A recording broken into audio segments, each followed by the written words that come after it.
So we are gathered here today not only to celebrate recognition, but more importantly, to reaffirm our commitment to the Pantawid Pamilyang Pilipino Program families.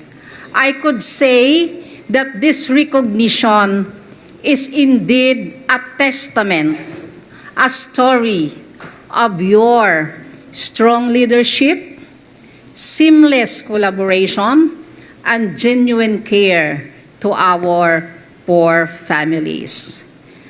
The program has been implemented for the last 18 years. Magdidibo na po ang programa ngayong taon. Palakpakan naman po natin.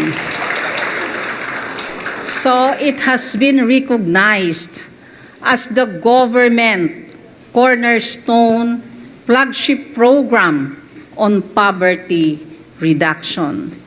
Imagine, 4.4 household beneficiaries nationwide with 25 million individuals. Almost 1/4 of the population is with the Pantawid Pamilyang Pilipino Program out of 110 population of the Philippines. Together, we were able to achieve, sabi ko nga, we were able to achieve the short-term goal of the program or the promise of the program that the children of poor families will be given the opportunities to go to school and be healthy. So na-achieve na natin yon dito sa ating mga mention na milestones. Now, itong mga batang nakapag-graduate na ng college, we can say that later 10 years, 5 years, sila ay nasa labor force na. Sila na po ay makakapagtrabaho, sila na po ay magkakaroon ng income. And eventually, ito ang long term ng programa na itong mga batang ito, hindi na po nila ipapamana ang kahirapan sa kanilang mga anak. One diploma in one poor households.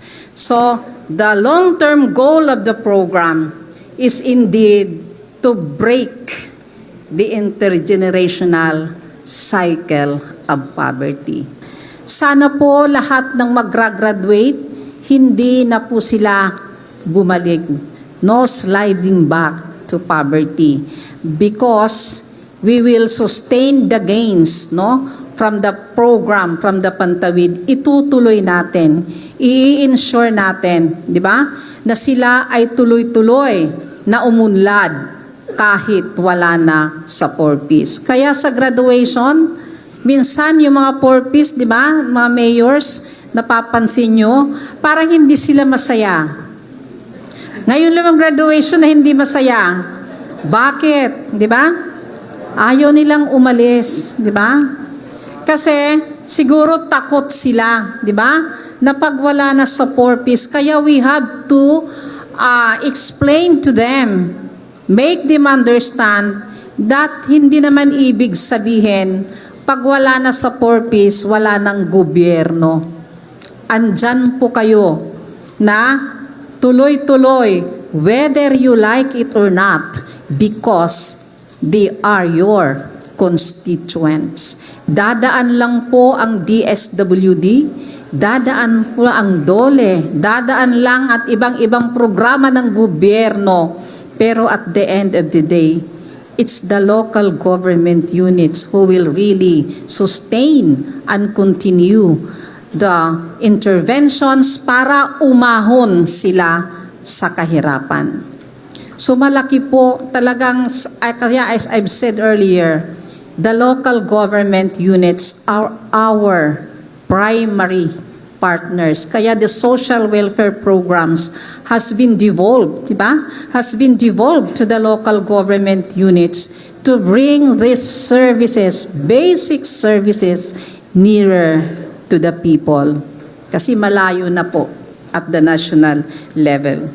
We recognize that sustainable change is possible when leaders are actively involved, councils function effectively, and services are well coordinated. So once again, maraming salamat. So iiwan ko po ang bagong mukha ng Pantawid Pamilyang Pilipino Program, ang ating Pantawid Pamilyang Pilipino Program bilang mahirap ay may pangarap. Pangarap na sila ay makaahon sa kahirapan. Para ma-achieve ang kanilang pangarap, kailangan nilang tumaya, mag-participate so that they themselves can be the solution of the problem. Kaya natutuwa ako din sa mga ordinances nyo against pawning, against misuse of grants. Malaking bagay po to. Kasi yung pera galing sa gobyerno, pera din natin yan, galing sa tax natin. Kasama tayo doon sa grants na ibinibigay sa kan. Dapat gamitin sa tama. Diba? Dapat lahat ng mga bata ng mga poor-piece households nasa school, walang not attending school, walang nabubuli, kaya hindi nakakapasok sa school. May school, may health centers dapat even in the GDAS areas para makapag-comply ng conditions. That is all about pagtataya. Now, kung sila ay nangarap, this is the mindset that we want to tell our beneficiaries. Kung may pangarap po sila, kailangan nilang tumaya. Kasi kung sila ay tumaya, mayroong pagbabago sa kanilang mga sarili at eventually, even when they go out or when they graduate from the program, they can sustain pagtataguyod. They can sustain the gains from the program, the behavioral change that we are saying so that they will not fall back to poverty.